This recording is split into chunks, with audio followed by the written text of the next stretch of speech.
Good morning, gang. Happy Sunday morning. Okay, I hope everybody remembered to set your clocks ahead an hour last night, as we're all lacking a little sleep this morning. My eyes are not quite there yet, because it's like, oh my God, and it's like now it's like getting up at 4 in the morning. It's like, oof.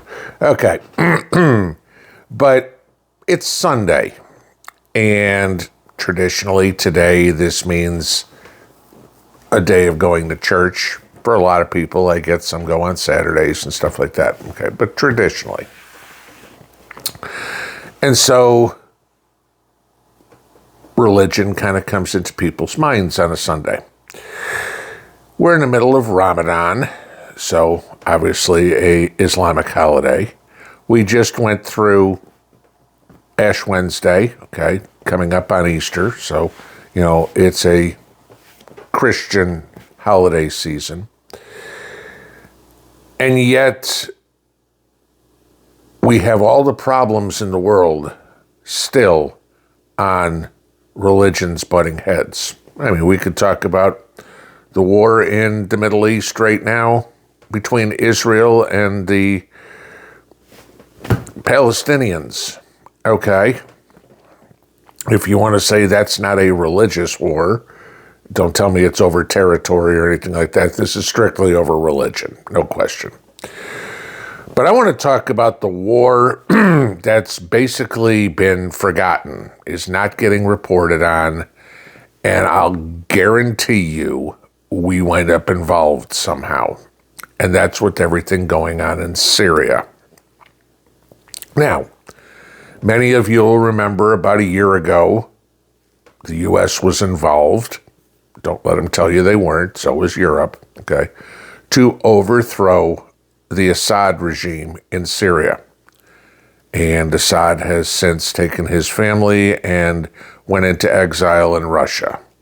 Okay, because he was a brutal dictator, yada, yada, yada, yada, yada, all this crap. I mean, Tulsi Gabbard caught crap for talking to him. The media just made this guy sound like the second coming of Hitler. And look what we got, okay? Now you have basically ISIS-light running Syria. You have interim president Ahmad al-Shariah, who is basically made the point of, if you ain't Islamic, you're dead. Because they are indiscriminately going through Syria, killing Christians, killing Hindus, killing people that don't follow the same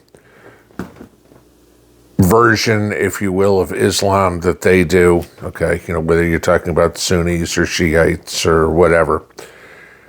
And you have utter chaos going on in Syria. Now, let me ask you this. The United States, our warmongering Congress, who loves to be the world's police force or the world's destructionary force. I mean, I will never get over the spread of democracy lie. Because please tell me one country that we've gotten into a war with that's turned into a democracy. Vietnam, Korea, Iraq. I mean, yeah, those are all great democracies now, aren't they? But you look at the effect of what we did. We threw out a brutal dictator. Trust me, I have no love whatsoever for Bashar al-Assad. But in an area that is inhabited by heathens, you need a strong arm to control it. Please tell me this. Is Libya in better shape because we deposed Gaddafi? No, Libya's a shithole. How about Iraq?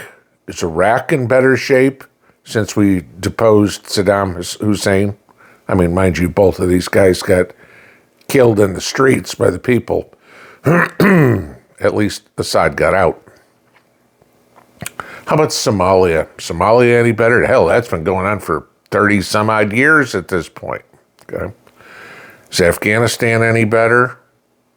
I mean, think about this. We weren't even the ones to depose the Shah of Iran in 1979. And Iran has steadily gone downhill as a country for quality of life for what, 45 years now? Okay. We don't spread democracy. What we spread is chaos. Zelensky's no leader. There's no question about that. Okay. But getting involved in that war, are we going to spread democracy? Come on, please. You honestly think Ukraine is going to turn into a democracy?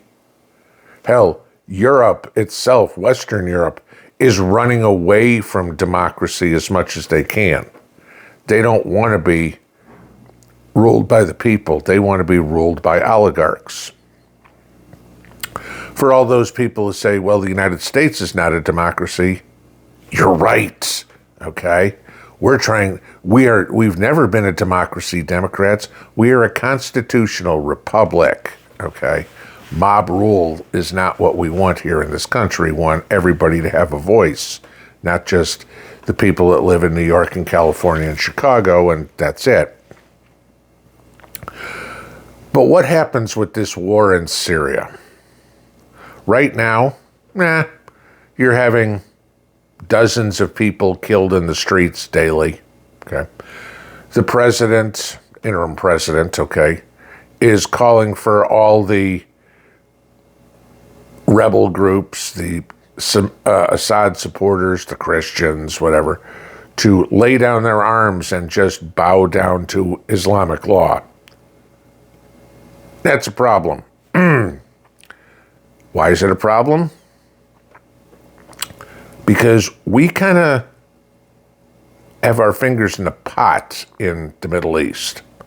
Yeah, at least right now, we're still getting oil from them until we can do some more drill, baby, drill and tell the Middle East to go pound sand. They got plenty of it. Okay. But Israel's always that sticking point. But I want to pose a question to you. Anna Paulina Luna, if you know who she is, okay, Congresswoman from Florida, had a great question the other day. I absolutely agree with her on this one. Why is it that when Israel is under attack, or in the United States, the colleges or whatever, the Jews are under attack, the Christians all come help running, rallying for the Jews? Right? You know that's true. I mean, for the most part, the United States, unofficially, we're still a Christian nation.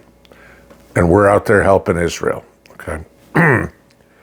But why is it that when Christians are attacked, you don't see any retort?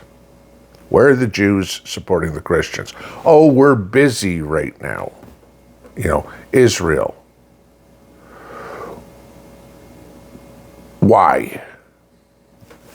Just a question, okay? Feel free to answer below in the comments what you think. We're going to wind up somehow, some way in this war, whether it's covertly, whether the CIA goes in to do something or whatever, who knows. But now that we eliminated Assad, eliminated another tyrannical dictator, now we have a worse scenario. Now we have radical Islam taking over Syria. Just like radical Islam is taking over Great Britain or France or Germany. Do you get this idea? We need to stop worrying about spreading democracy amongst the world, and we need to start worrying about keeping the cancer that is destroying it out of our own country. there's some town in Texas, I forget what it was, where they are building an entire planned community that will operate under Shariah law. Did you know that? Okay. We've had states that have actually had, what politicians have to do anymore is just unbelievable. We've had states that have actually had to pass laws banning Shariah law in the United States, or in their state. Really? Do we have to pass a law to ban communism too? What happened to America? What happened to the Constitution? What happened to the Founding Fathers, the Declaration of Independence? We need to be Americans first, not African Americans, not Syrian Americans, not Hispanic Americans, Mexican Americans. Drop that first word. You're either American or you're not. If you can't live by that, GTFO my country. I don't care about the war in Syria. Let them kill each other. Not my problem. I don't care about Ukraine. I don't care about Taiwan. Again, we got enough problems at home. We're damn near $37 trillion in debt. We've got 20% of the public who can't afford to eat. Okay. We have a parenting problem in the country where 1 in 3 kids in this country is not raised in a 2-parent household. Okay. And you hear the liberals going, Trump's going to take us back to the 1950s. Good. You know what happened in the 1950s? You had a 1-person, 1-income household that could own a house. Crime was ridiculously low. The kids could go down to the burger place or whatever and listen to music and dance and hang out with their friends, and nobody worried about it. Your little kids could ride their bike around the neighborhood and didn't worry about getting kidnapped. People could afford stuff. There's a Volkswagen commercial that I saw the other day, and it was from like 1971, and it was hilarious. It was, Mr. Jones and Mr. something or other, and each one of them got $3,000, and Mr. Jones went out and bought himself a new car. And then it said the other guy, Mr. Smith or whatever, got his $3,000, and he bought a new refrigerator and a new range and a new washer and dryer and a new stereo system and a new Volkswagen. And now you need to keep up with the Smiths. And I think about it and go, $3,000, and you bought all new appliances in your house and bought a new car. $3,000 now, you barely buy a refrigerator. That's it, okay? Where have we gone wrong?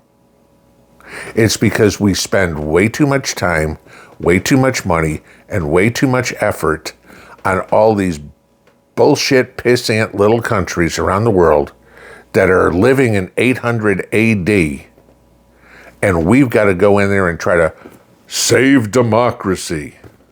Screw them.